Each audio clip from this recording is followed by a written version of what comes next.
Hey, so welcome to the spoiler review of Spider-Man Into the Spider-Verse. I wrote down a couple of notes from after I watched the movie. I didn't have time to cover these few thoughts I had on the movie in the other review since I wanted to keep it spoiler-free. So this is the one where I just directly address like the spoilers. So, if you want to hear my general thoughts on the movie, you should try watching the other review. But for those who have already seen the movie in theaters, well, here are my thoughts on it.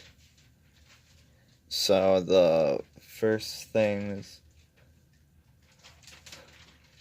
What review are you even doing? Spider-Verse. Okay. Like, spoiler review. Then why'd you just stop? Because, I don't know, I got distracted by you waving it around. I was surrendering. Oh, okay. Got it. The Pilgrims win. Oh, okay. Got it. Good to know. Are you? Oh, gosh. Are you okay? Okay. Bye. Oh, I accidentally typed a 0 on my notes. Oh, well. Alright, so first note was I wrote down, with great power comes dead uncles you look up to. So, the first thought I had on it was I made the connection that it was interesting that they repeated the origin story of Peter Parker, only with a different uncle that, once again, the main character looked up to.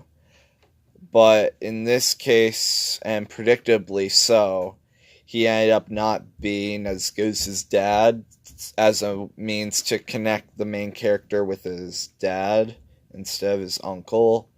They're kind of doing that. I could probably put a quote from Inception here that basically tells you everything that you need to know about the plot line.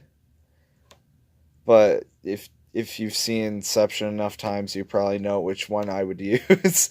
Anyways, so I when I said in the main review that I found the story extremely predictable, that was one of the plot points I found really predictable, is evil Uncle Ben, essentially. But like I said, I'm totally cool with that because they used it very effectively, even though I felt it was very cliched and extremely predictable. Alright, number 2. What's the first thing you do when you meet your dead best friend from another universe? Apparently have no reaction. Missed opportunity. That basically says everything I thought about it.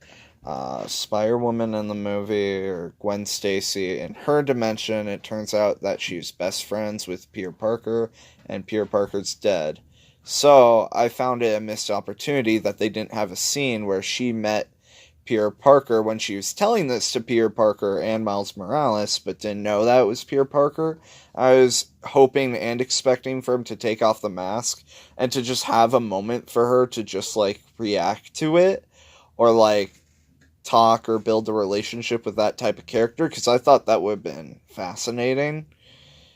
But I guess they just skipped ahead of it, and she seemed to not really make the connection where it's like, oh, my best friend's here. I guess I'll just not talk to him because whatever, he's older now.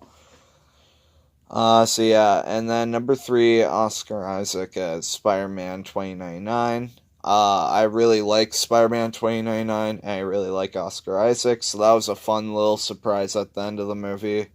And if you haven't watched the main review, which, why are you watching this one then, other than to see my reaction on certain key plot points? But yeah, I really, really liked the movie. In fact, I'd probably say I loved it. And like I said, not all the reviews that I'm gonna do are gonna be animated kids films that I just got out of the theater scene. They're just gonna be all the movies that I see in the theater from, like, Wreck-It Ralph 2 onward. So yeah, that's basically it for this. I still really like John Mulaney as Spider-Ham. That was very entertaining. The humor is good. Emotional moments were fairly effective. I mean, I don't think anyone teared up in the theaters, but like they're still effective, and the action was fun. So yeah, I'd say check it out. It's probably the best Spider-Man movie out there at the moment, in my opinion. But then again, a lot of people disagree with my opinion because I generally thought that Spider-Man: Homecoming was okay, and I really liked Amazing Spider-Man 2 more than most people. Same with Spider-Man 3. So like I said, I'm not exactly your go-to guy for like the average opinion on Spider-Man, but this is the one movie where I agree with everyone where it's like, yeah, this one is the best one. So yeah, I guess I'll see you guys in the next review, or Until Dawn, or Detroit Become Human, or whatever you see me next on. And I hope you guys all have a good day. Bye.